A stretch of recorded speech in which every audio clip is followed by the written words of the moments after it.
325장입니다.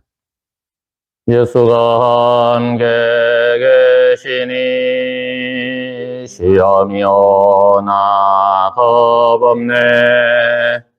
기쁨의 근원 되시는 예수를 위해 삽시다. 날마다 주를 섬기며 언제나 주를 기리고 그 사랑 안에 살면서 딴 길로 가지 맙시다.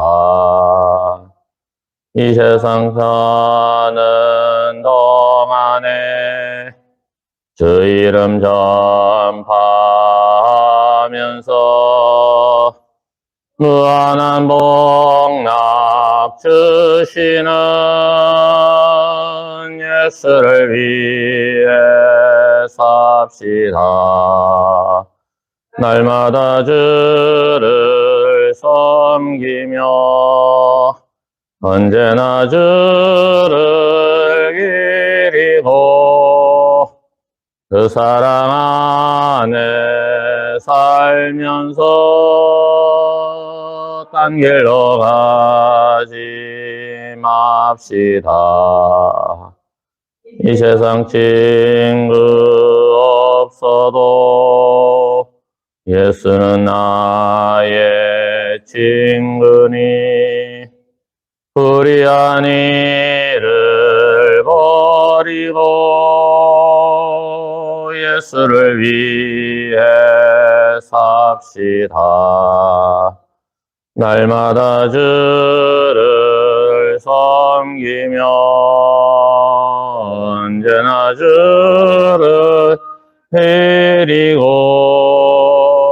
그 사랑 안에 살면서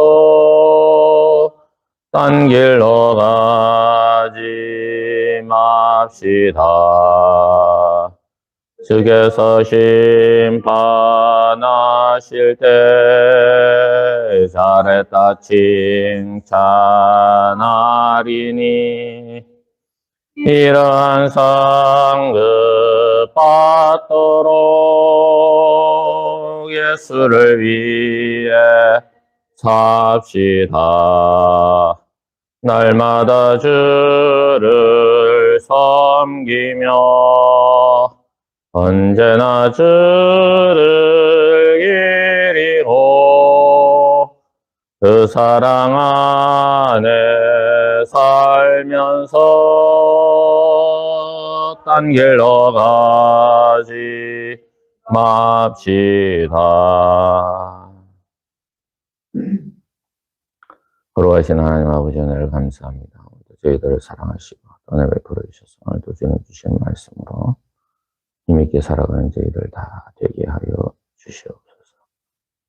정말 오늘도 저희들이 어떤 상황 속에서도 주님이 우리와 함께 계심을 깨닫고 살아가게 하여 주옵소서. 예수님 이름으로 기도하옵나이다.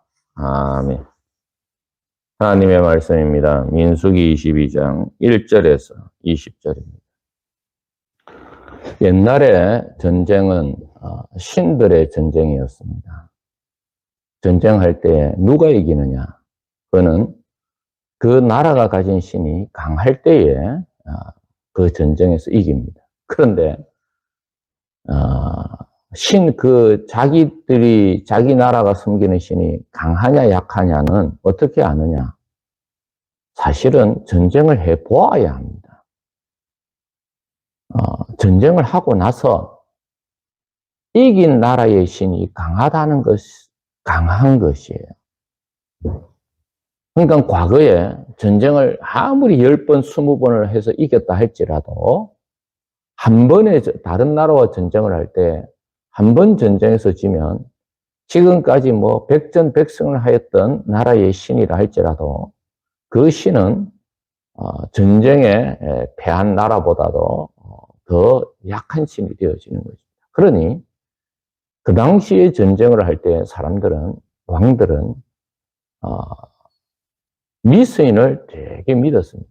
그러니까 영적으로 하게 되어집니다. 그래서 총칼을 믿는 것보다도 신들을 더 믿었고 점을 더 믿었고 무당들의 또는 술객들의 예언을 더 믿었습니다. 오늘 이 보면 모압 평지에 이스라엘 백성들이 다다랐습니다. 아모리 족속을 이스라엘 백성들이 길을 빌려주지 않고 오히려 적대시하고 군대를 이끌고 나와서 이스라엘 백성들을 치려고 할 때 오히려 이스라엘 백성들이 아모리 족속을 싸워서 이겼습니다. 그러자 모압에 있던 왕 발락은 아주 두려워합니다. 왜냐하면 그 당시에 아모리 왕이 이 모압 왕보다 더 강한 나라였거든요. 그러니까 더 강한 나라가 이스라엘 백성들에게 무릎을 꿇으니 모압 왕 발락은 아주 두려웠던 것입니다. 그래서 한 가지 생각을 합니다. 발람이라고 하는 선지자를 찾아가서 이스라엘 백성들을 저주해달라. 저주를 받은 이스라엘 군대가 자기들과 전쟁하면 질 것이라고 생각을 하고 발람이라고 하는 선지자에게 찾아가서 저주를 부탁합니다. 아마 이 발람이라는 선지자는 그 당시에 그 주위에 있던 여러 도시 국가들에게 아주 유명하였던 선지자였던 것입니다. 물론 이 선지자는 하나님과는 아무 상관이 없어요.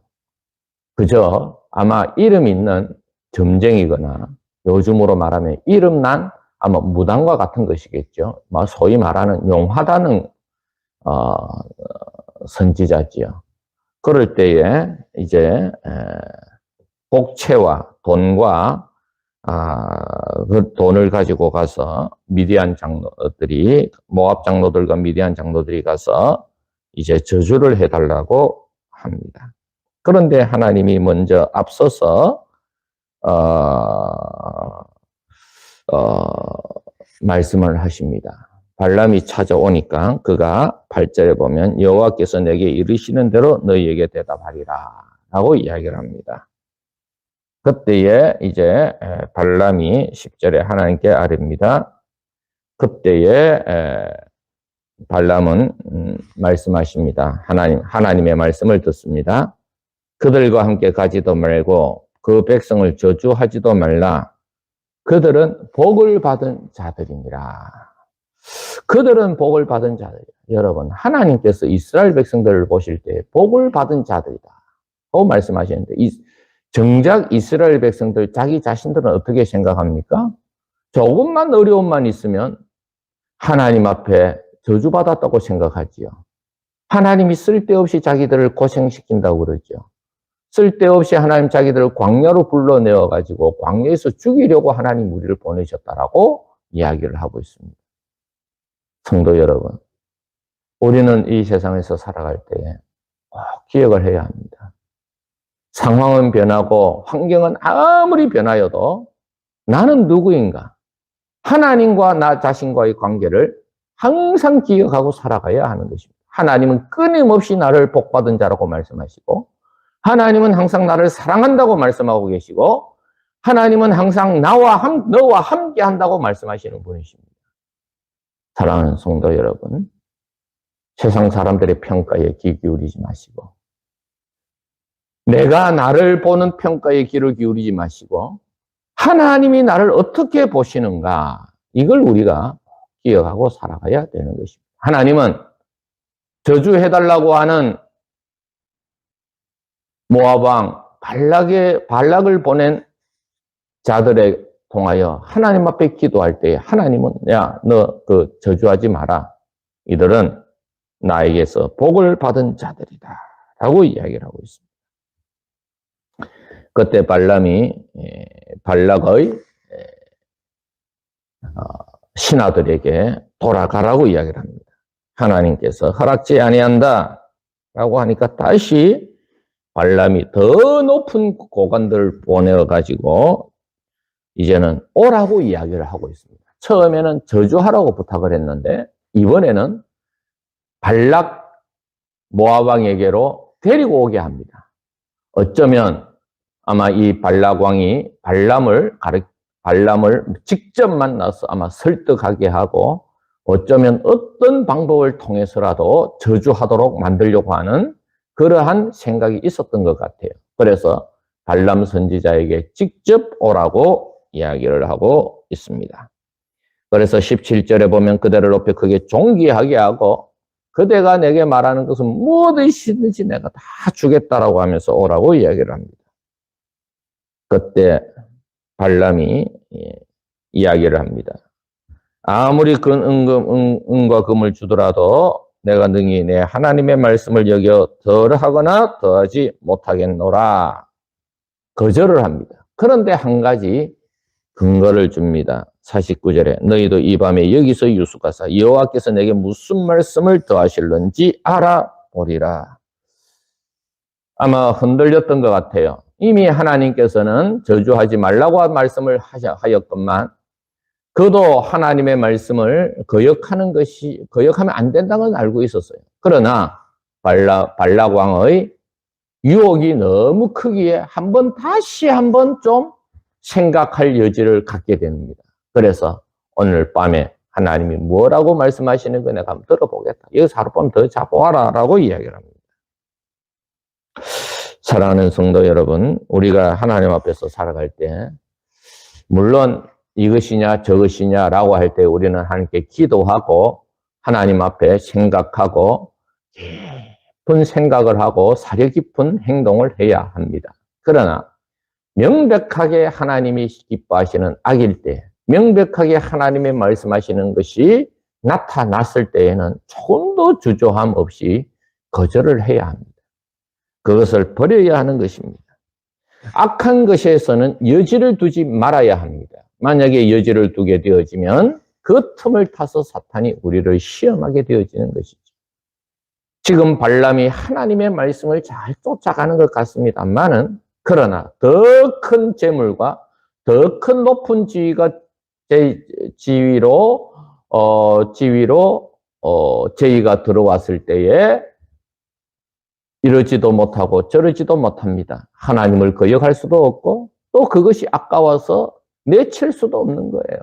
그래서 하룻밤만 더 유해봐라. 하나님이 내게 뭐라고 말씀하시나 내가 들어볼 것이다. 미련을 두고 있습니다.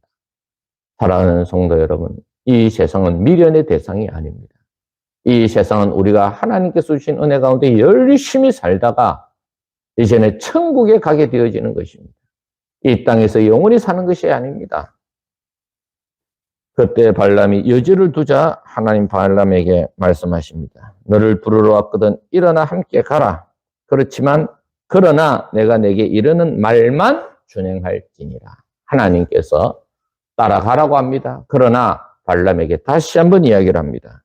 내가 내게 이르는 말만 준행해라. 실천해라. 내가 내게 이르는 말만 따라오너라 라고 말씀하고 있습니다. 사랑하는 성도 여러분, 우리가 하나님 앞에서 살아갈 때 때론 우리의 환경이 이럴 수도 있고 저럴 수도 있는 것 같아 보이지만 하나님은 변함없이 우리에게 말씀하십니다. 우리가 어떤 상황이 변한다 할지라도 하나님 말씀만을 바로 알고 바로 깨닫고 바로 따라가는 우리들이 다 되어지기를 바랍니다.